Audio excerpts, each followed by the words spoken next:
오늘은 하나님 나라의 새로운 질서라는 제목으로 우리 성도님들과 함께 말씀을 나누려고 합니다. 예수님께서 이 세상에 오셔서 공생애를 처음 시작하실 때 예수님께서는 이렇게 사역을 시작하셨지요.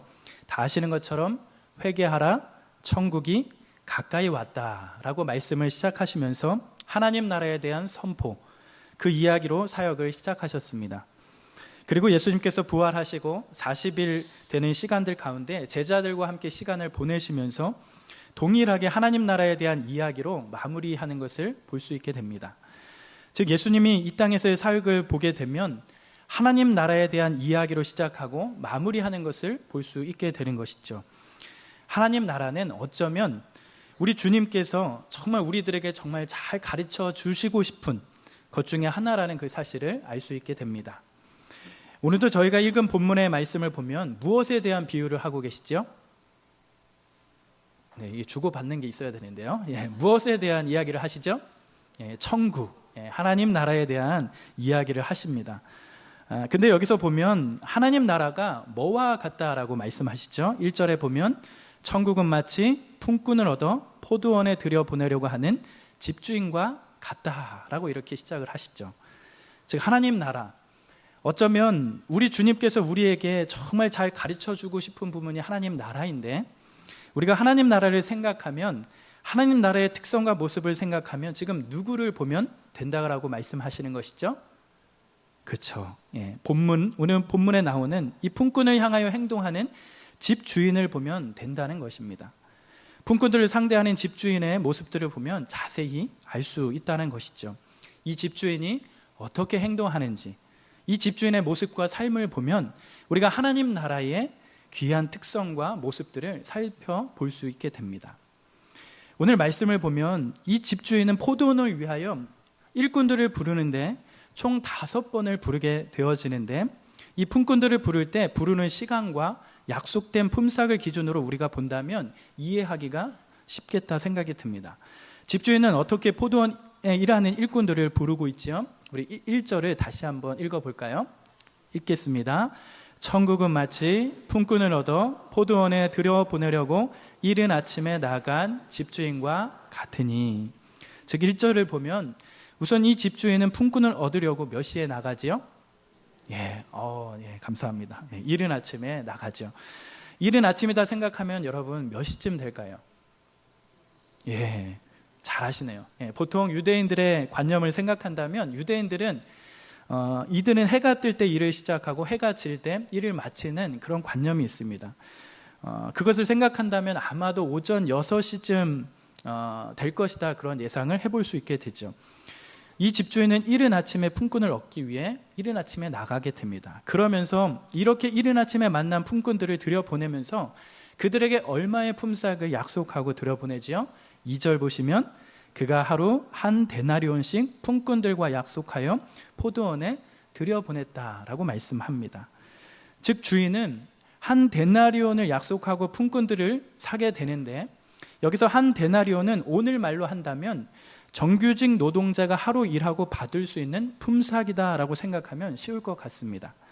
그러니까 새벽에 나와서 이른 아침에 품꾼들을 만나서 데려갈 때 여러분들 한 데나리온씩 주면 여러분 많이 주는 걸까요? 적게 주는 걸까요?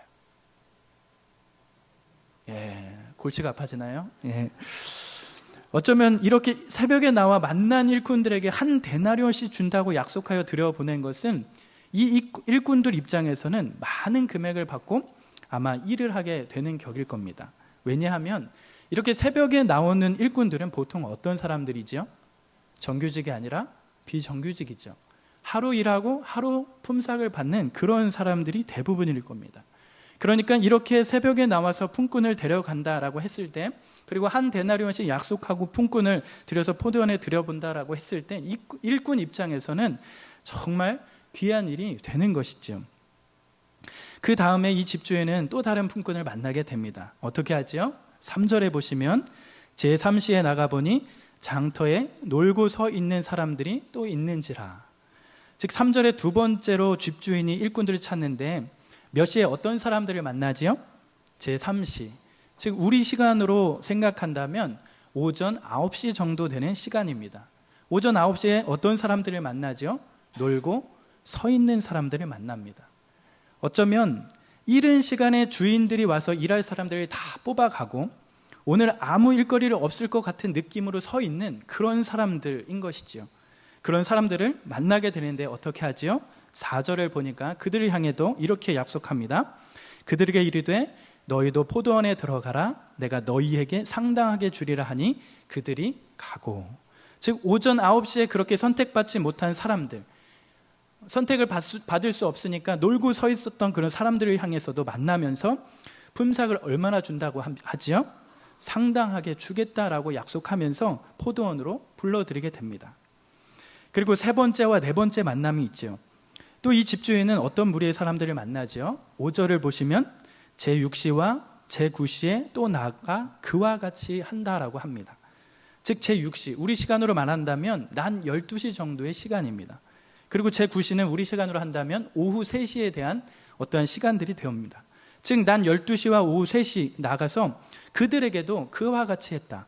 다른 말로 한다면 4절에 있는 일꾼들처럼 상당하게 품삯을 약속하고 그들을 맞아들였다라고 볼 수 있는 것이죠. 여기까지 정리를 한다면 첫 번째 만난 사람, 그리고 두 번째 만난 사람, 그리고 세 번째, 네 번째 만난 사람들을 묶어서 보면 이 네 번에 만난 사람들은 어떻게 되는 것이죠? 어쩌면 자신들이 받을 수 없는, 상상할 수도 없는 품삯을 받으면서 이 집주인을 만나 포도원에서 일하게 되는 그런 감격과 감사를 누리게 되는 것입니다. 그들이 상상할 수도 없는 그런 대우를 지금 받으면서 오늘 하루 일하게 되어지는 것이죠. 그 다음 어쩌면 중요한 한 사람이 또 등장하게 됩니다. 마지막으로 이 집주인은 누구를 만나게 되지요? 우리 6절 같이 한번 읽어볼까요? 6절입니다. 제11시에 나가보니 서 있는 사람들이 또 있는지라. 이르되 너희는 어찌하여 종일토록 놀고 여기에 서 있느냐. 어떤 부류의 사람을 만나게 되는 것이죠? 바로 제11시, 우리 시간으로 한다면 오후 5시 정도 되는 시간입니다. 해가 지는데도 아직까지 일거리를 찾지 못한 사람들이죠. 어쩌면 일을 할 수 없는 어떠한 상황에 있었던 사람들일 수도 있습니다. 종일토록 놀 수밖에 없던 그런 사람들을 만난 것이죠. 왜 이 사람들은 종일토록 놀 수밖에 없었던 것이죠? 오후 5시가 됐는데도 불구하고 일을 하지 못하고 놀 수밖에 없던 상황이었죠. 바로 그들의 상황을 7절에서 밝히고 있죠. 7절, 이르되 우리를 품꾼으로 쓰는 이가 없었다, 이렇게 밝히고 있습니다. 즉 집주인이 마지막으로 만난 이 사람은 왜 이렇게 늦도록, 해가 다 지도록 밖에서 놀고 있었던 것이죠? 바로 이들을 품꾼으로 쓰는 이가 아무도 없었다라는 것입니다. 즉 이 사람들은 일을 정말 하고 싶은데 일을 시켜주는 사람이 아무도 없었던 사람들이죠. 왜 이들은 일을 하고 싶어도 일을 할 수 없었을까요? 성경은 그 이유에 대해서 자세하게 드러내고 설명하고 있지 않지만 우리는 추론을 해볼 수가 있게 되죠. 어쩌면 그들이 주인에게 선택받을 수 없는 그런 사람들이었기 때문에 어쩌면 체격이 왜소하거나 체격이 작거나 때로는 나이가 있어서 일하기는 조금 어려운 사람들일 수도 있죠.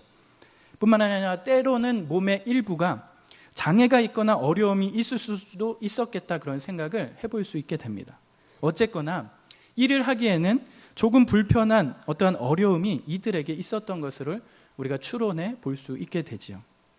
이 사람들은 아마도 오늘뿐만 아니라 지금까지 계속 누군가에게 선택을 받을 수 없는 그런 상황에 놓인 사람들일지도 모릅니다. 어쩌면 오늘뿐만 아니라 매일같이 일을 할 수 있는 그런 상황이 되지 않았던 것이죠. 그런데 주인은 몇 시에 만납니까? 오후 5시에 만나고 놀고 있는 이 품꾼들을 포도원으로 들이면서 일을 하게 만든다는 겁니다. 그러기에 이 품꾼들 입장에서는 오늘 하루 얼마나 받을지 관심보다는 그저 일을 할 수 있는 그 상황이 기쁨이고 감격이 되었을 겁니다. 오늘은 일을 할 수 있구나, 오늘은 놀지 않아도 되겠구나 하는 그러한 감격이 그들에게 일어나게 되는 것이죠. 희망이 없던 그들에게 희망이 생기고 소망이 없던 그들에게 소망이 생기는 그런 일이 될 것입니다. 그런데 이제부터가 중요합니다. 이제부터 눈을 크게 뜨시고 이제부터가 중요합니다. 문제는 이렇게 5번의 만남을 통하여 품꾼을 얻은 이 집주인이 어떻게 하는지 여기서부터가 우리가 잘 살펴봐야 할 이야기입니다. 왜냐하면 앞에서도 설명을 드렸지요. 우리가 하나님 나라에 대한 모습이 무엇일까 했을 때 오늘 말씀처럼 마치 천국은 품꾼을 들여 포도원에 보내는 집주인과 같다라고 했으니 우리는 누굴 자세히 보면 됩니까? 그렇죠. 집주인을 자세히 보면 됩니다. 그 집주인이 품꾼들을 향해서 어떻게 행동하는지 그것을 보면 하나님의 나라에 대해서 이해하기 쉽다라는 거죠. 여러분, 포도원 주인은 어떻게 했지요? 지금 품꾼들에 대해서 어떻게 대해가고 있습니까? 우리 8절 이 말씀을 같이 한번 읽어보도록 하겠습니다. 한번 읽을까요? 저물매 포도원 주인이 청지기에게 이르되 품꾼을 불러 나중 온 자로부터 시작하여 먼저 온 자까지 삭슬 주라 하니. 사랑하는 여러분, 지금 포도원 주인이 어떻게 하고 있지요? 지금까지 불러들인 이 총 5부류의 품꾼들을 삭슬 주는데 지금 어떻게 하고 있습니까? 바로 나중 온 자부터 시작하여 제일 먼저 온 사람까지 삭슬 주고 있는 것입니다. 여러분, 여기서부터 우리가 걸리게 되는 거죠. 통상적으로 일반적으로 우리가 생각할 때, 그리고 세상적인 기준과 가치로 생각할 때 본다면 제일 먼저 삭슬 줘야 하는 사람이 누굴까요? 그렇죠. 제일 먼저 온 사람부터 삭슬 줘야 하는 것입니다. 일을 제일 많이 하고 제일 수고했기 때문에 그에 해당하는 삭슬 주는 것이 일반적인 관례이고 일반적인 생각이죠. 그런데 지금 포도원 주인은 어떻게 하고 있는 것입니까? 제일 늦게 온 자부터, 즉 오후 5시 온 지 1시간 밖에 일하지 않은 그 품꾼들을 향하여 결산하면서 그에게 삭슬 주기 시작한 것입니다. 어쩌면 이 포도원 주인이 너무 고의적으로, 너무 의도적으로 지금 행동하고 있다는 그 사실을 경험하고 있는 것이에요. 여기서 더 나아가 충격적인 것은 무엇입니까? 이 포도원 주인은 품삯을 계산하는데 어떻게 하지요? 9절 이렇게 말씀합니다. 제11시에 온 자들이 와서 한 데나리온씩 받거늘. 즉 지금 포도원 주인이 5부류의 사람을 만났습니다. 어떤 사람들을 만났죠? 오전 6시, 오전 9시, 12시, 3시, 그리고 오후 5시 이렇게 품꾼들을 만나서 들여보냈는데 지금 가장 늦게 만난 품꾼, 그리고 어쩌면 가장 짧게 1시간밖에 일하지 않은 이 품꾼들에게 삭슬 주는데 지금 얼마를 주는 겁니까? 한 데나리온을 주는 겁니다. 여러분, 한 데나리온의 가치는 얼마라고 했죠? 그렇죠. 하루 일한 정규직 노동자가 받는 품삯입니다. 그런데 하루에 몇 시간 일했습니까? 1시간 일하고 받는 돈이 바로 하루에 일할 그 양을, 그 금액을 지금 받고 있는 것이에요. 그러니 여러분, 다른 품꾼들이 어떻게 하겠습니까? 하루 1시간 일한 사람에게 한 데나리온을 받았으니 어떤 마음이 들까요? 기대를 하겠죠. 하루 1시간 한 데나리온을 받았으니 나는 더 수고했으니까 더 많이 받을 것이야. 그러한 기대를 했을 것입니다. 그래서 10절을 보니 이렇게 말씀하지요. 먼저 온 자들이 와서 더 받을 줄 알았더니 그들도 한 데나리온씩 받은지라.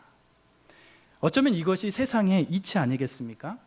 당연히 많이 일하고 먼저 일한 사람들이 더 많이 받는 것이 세상의 가치입니다.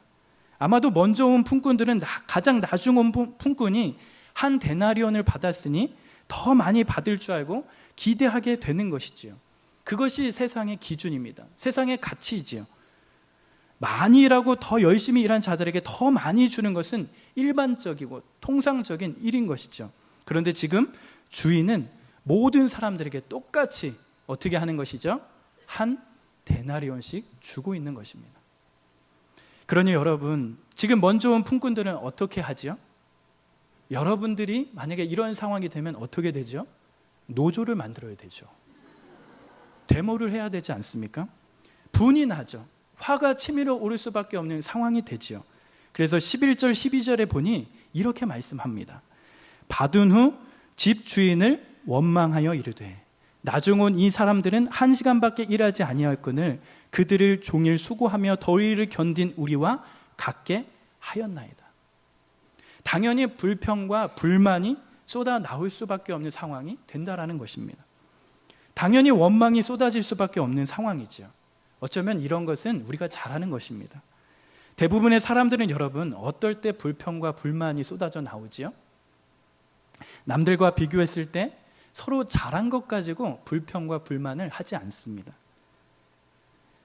서로 잘한 것 가지고 공평하게 이야기하지 않지요. 불평과 불만과 원망이 생기는 것은 나는 잘한 것은 있는데 상대방이 못한 것이 있을 때, 그때의 불평과 불만과 원망이 나오게 되는 것입니다. 내가 잘한 것처럼 보일 때, 내가 완벽하게 무엇인가를 하고 있는 것처럼 느낄 때, 더 수고하고 어떠한 자격과 조건이 더 뛰어날 때 서로 비교하며 우월감을 느껴갈 때 이러한 일들이 일어나게 되는 것이죠. 결국엔 먼저 온 자들의 불평과 불만은 1시간밖에 일하지 않은 사람들과 동일하게 취급했기 때문에, 그리고 먼저 와서 종일 수고하고 더위를 견디며 가면서 일을 했는데 그만한 대우를 못 받았다고 생각됐기 때문에 지금 불평과 불만과 원망을 만들고 있는 것입니다. 그럴 때 여러분, 이 포도원 주인은 어떻게 이야기를 하지요?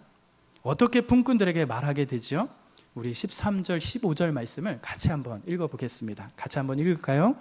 주인이 그 중 한 사람에게 대답하여 이르되, 친구여, 내가 내게 잘못한 것이 없노라. 내가 나와 한 데나리온을 약속하지 아니하였느냐? 내 것이나 가지고 가라.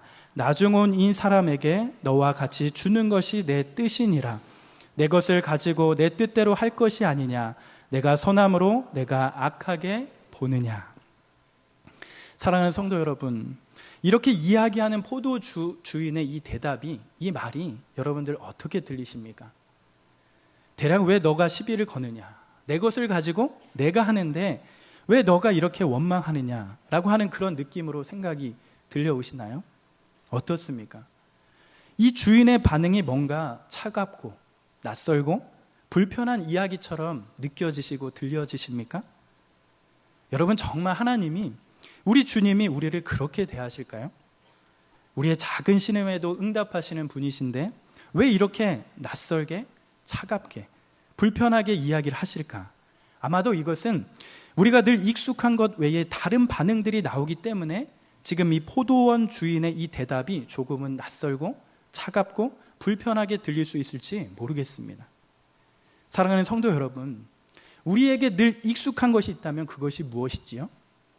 우리는 늘 하던 대로 받는 것에 익숙하고 그런 사고를 가지고 있습니다. 많이 일하고 많은 시간 일하면 그것에 맞게 받는 것에 익숙한 그러한 모습이 우리에게 있지요. 아마도 우리가 이 포도원 품꾼과 같은 상황이라면 역시 우리들도 이와 마찬가지, 이와 같은 반응이 나올 것입니다. 이것은 이 세상을 살아가는 우리의 생각이요, 이 세상에 편만해져 있는 가치와 방향일 것입니다. 그런데 지금 이 비유가 핵심적으로 말하려고 하는 것은 무엇일까? 바로 이 포도원 주인의 모습을 통하여 말씀하고 싶은 것은 무엇일까요? 바로 하나님 나라의 모습입니다. 하나님 나라에 관한 것이에요. 하나님 나라는 먼저 온 사람과 나중 온 사람들에게 똑같이 한 데나리온씩 주는 것입니다.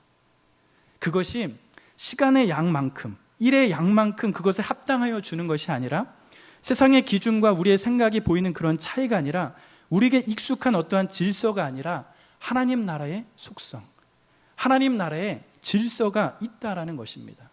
어쩌면 이 비유의 핵심적인 가르침이 바로 그것일 것입니다. 사랑하는 성도 여러분, 한번 생각해 보십시오.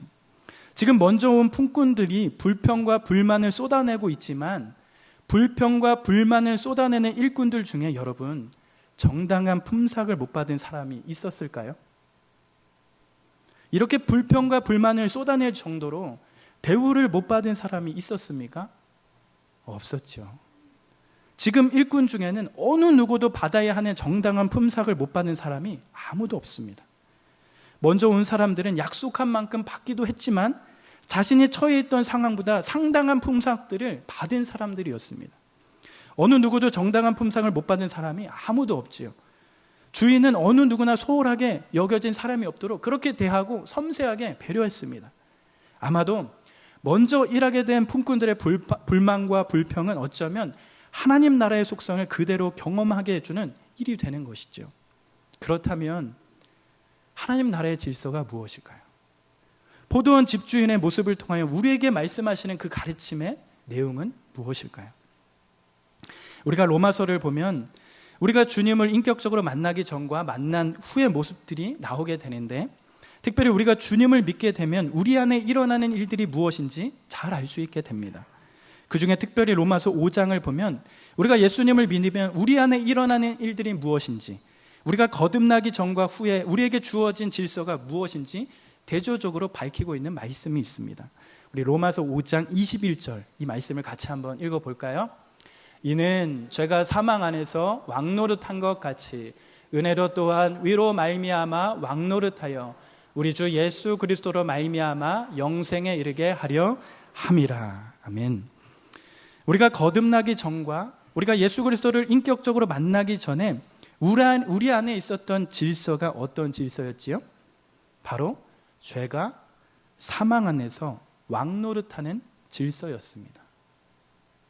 아무도 그 죄를 이길 자가 없었고, 사망이라고 하는 것이 협박과 무기를 사용해서 모든 사람들을 죄가 왕노릇하는, 사람들이 다 종노릇하는 그런 질서로 만들었습니다. 그러나 우리가 주님을 만나고 예수 그리스도를 인격적으로 만나고 나서 우리 안에 어떠한 새로운 질서가 생기게 되었지요? 바로 은혜가 위로 말미암는, 주 예수 그리스도로 말미암아 은혜가 왕노릇하는 그러한 새로운 질서가 우리 안에 생기게 되었습니다. 사랑하는 성도 여러분, 하나님 나라는 어떤 질서가 통치하는, 어떤 질서가 일어나는 그러한 나라입니까? 바로 은혜가 통치하는 그런 나라, 은혜가 왕노릇하는 그러한 질서가 있는 곳이 하나님의 나라입니다. 그렇다면 은혜가 무엇이지요? 은혜가 무엇일까요? 은혜는 아무 일한 것도 없는 자들에게, 아무 자격도 없는 자들에게, 아무 공로나 주장할 것을 내세울 것 없는 자들에게 하나님께서 너무나 분에 넘치는 선물을 자격 없는 자들에게, 일한 것 없는 자들에게, 공을 세우지 못한 자들에게 거저 주시는 하나님의 분이 넘치는 놀라운 선물, 그게 은혜이지요. 그게 은혜입니다. 사랑하는 여러분, 우리가 주님을 만났을 때 우리에게 찾아오시는 하나님 나라의 새로운 질서, 그것이 뭘까요? 바로 은혜가 통치하는 다른 질서. 공로와 자격, 일한 것이 모든 것으로 판단되는 이 세상 한가운데를 뚫고 은혜가 통치하는 그러한 새로운 질서, 그 은혜의 질서가 이 땅 가운데 세워진다라는 것입니다. 이 세상을 보면 그 사람이 어떤 출신이고 어떤 재능이 있고 어떤 능력이 있고 어떤 모습이 있는지, 이게 다 모든 사람을 보는 세상의 눈이고 질서입니다. 그러나 예수님께서 이 땅에 우리를 위해 오실 때 전혀 다른 질서, 사람의 공로나 사람의 일한 것이나 사람의 재능이 모든 것 같이 여겨지는 이 세상 가운데 이제는 은혜가 왕노릇하는 너무 다른 새로운 질서, 그 질서가 세워지는 것입니다. 바로 이것이 오늘 비유의 말씀 가운데 우리에게 중요하게 말씀하시는 아주 중요한 가르침인 줄 믿습니다. 우리가 우리 안에 죄가 왕노릇하는 그런 질서가 아니라 이제는 은혜가 왕노릇하는 새로운 질서가 들어왔습니다. 자격이나 공로나 어떤 조건으로 사람을 보고 판단하는 그러한 곳에서 아무 쓸모없는 자들, 아무 자격이나 공로가 어떤 조건이 없어서 오늘의 말씀처럼 오후 5시가 되어도 사람들이 아무도 써주지 못하는 그런 상황 가운데서 우리를 불러주셔서 포도원 일꾼들처럼 써주는 그런 은혜가 통치하는 그 새로운 질서, 그러한 풍성함이 우리 안에 시작되었습니다.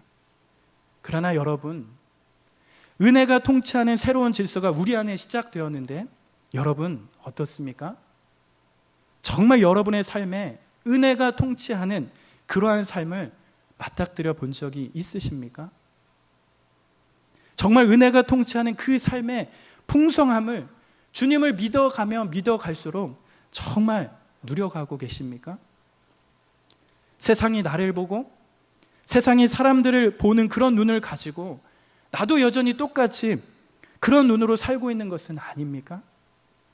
밖으로 드러나는 모습을 가지고 어떠한 자격이나 조건으로 사람을 판단하고 정죄하며 세상의 가치와 기준으로 그러한 눈으로 살아가는 것은 아닙니까?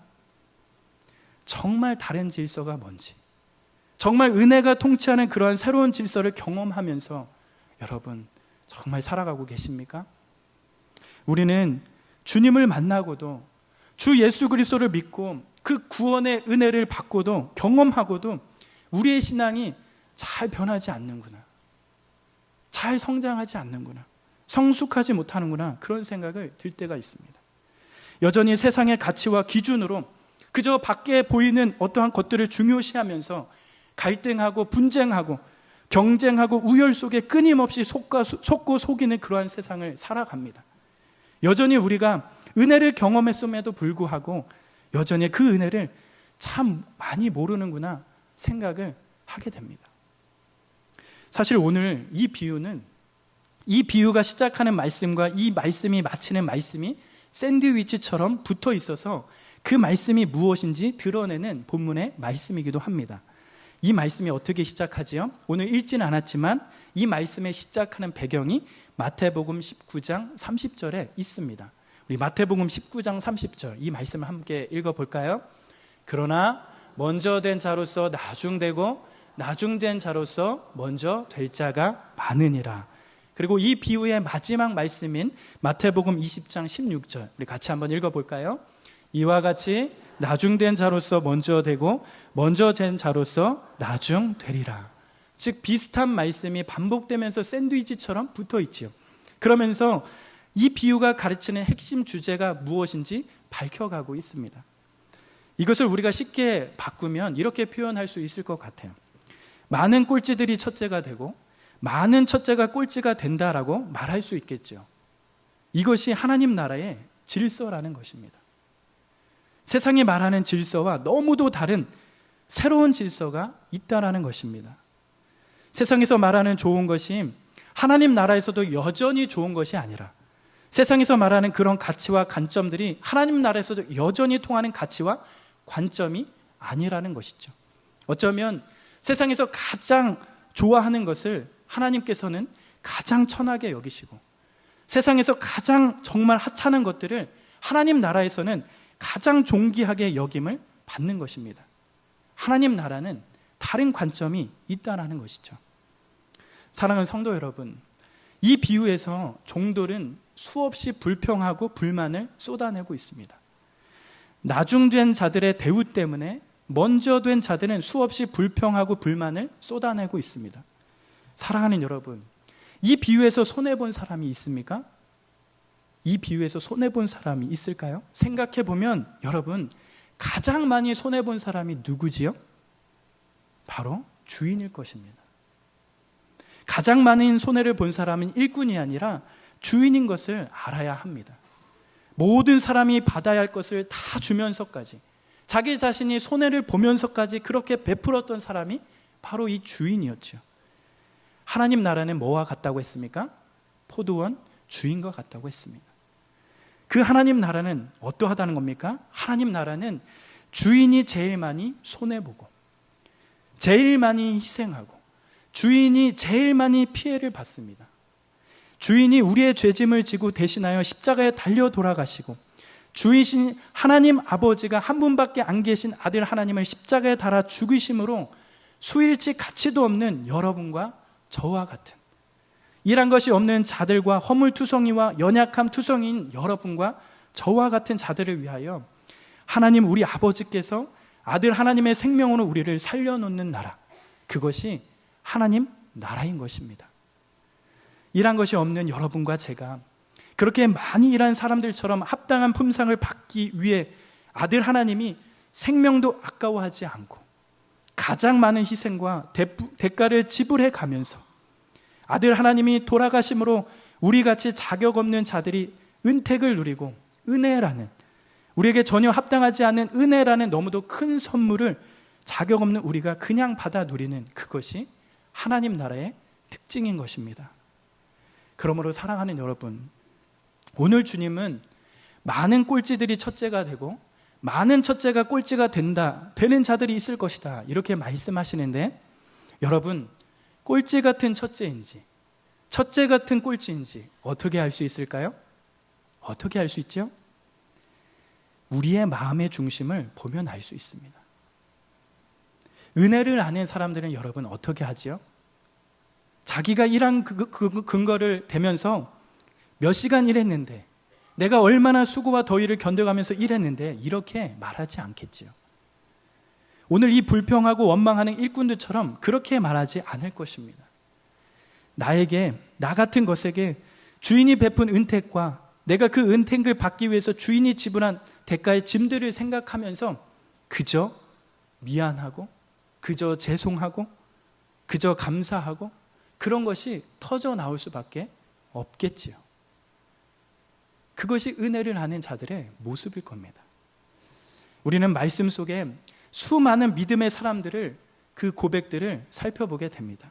특별히 신약 성경에 위대한 전도자라고 하는 사도 바울의 모습을 봅니다. 사도 바울이 생애 후반전에 썼던 에베소서와 같은 성경에서는 여러분, 사도 바울 그 자신을 어떻게 고백하지요?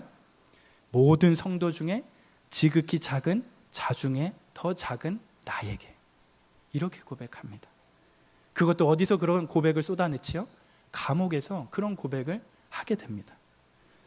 이런 표현들이 그저 바울이 겸손해서 쏟아내는 고백이 아니라고 생각이 듭니다. 겸손을 부리고 싶어서 하는 것이 아니지요. 주님의 은혜를 경험하니까.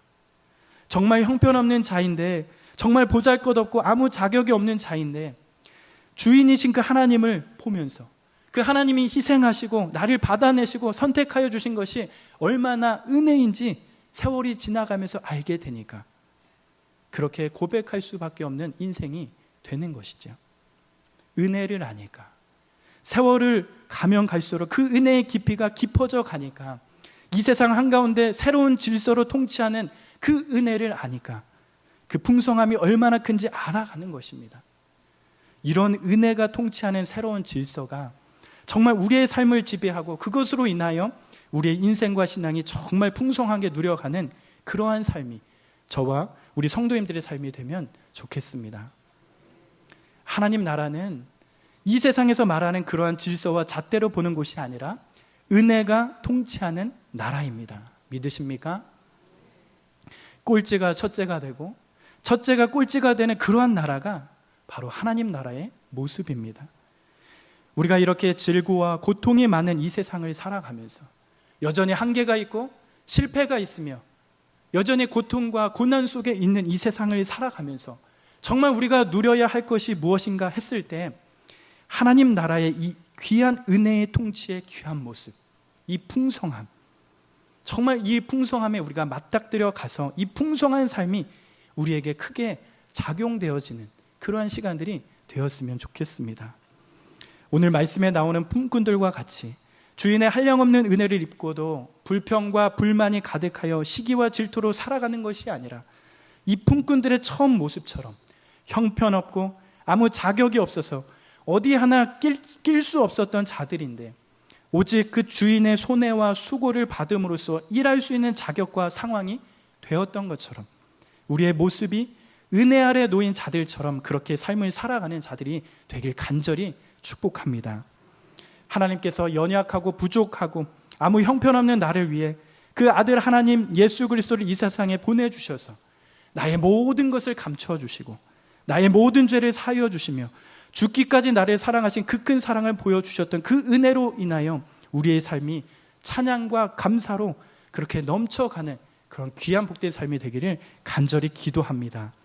이 귀한 진리의 말씀이 우리의 삶에 뿌리 내려가며 주님의 은혜가 날마다 커져가는 그 귀한 역사가 저와 우리 사랑하는 성도님들의 삶 가운데 가득 넘치길 기도하며 축복합니다. 함께 기도하시겠습니다. 하나님 아버지 감사합니다. 오늘도 우리에게 귀한 말씀을 주시니 감사드립니다. 오늘의 말씀을 통하여 하나님 나라의 귀한 질서와 통치를 보게 됩니다. 자격과 조건이 만연해 있고 질고와 고통이 여전히 많은 이 세상 한가운데 은혜가 풍성한 하나님 나라를 허락하여 주시고 믿음으로 그 은혜를 경험하게 하시니 감사를 드립니다. 우리가 은혜를 입은 자로서 하나님 앞에 은혜의 귀한 감사와 찬양이 넘쳐갈 수 있는 귀한 삶이 될 수 있도록 인도하여 주옵소서. 우리를 향한 하나님의 극진하신 사랑하심과 예수 그리스도의 대속의 귀한 은혜가 우리 가운데 넘치게 하시고 날마다 성령 하나님을 의지하며 진리 가운데 믿음으로 서가는 우리의 삶이 될 수 있도록 인도하여 주옵소서. 감사드렸고 우리를 구원하신 주 예수 그리스도의 이름으로 기도하옵나이다. 아멘.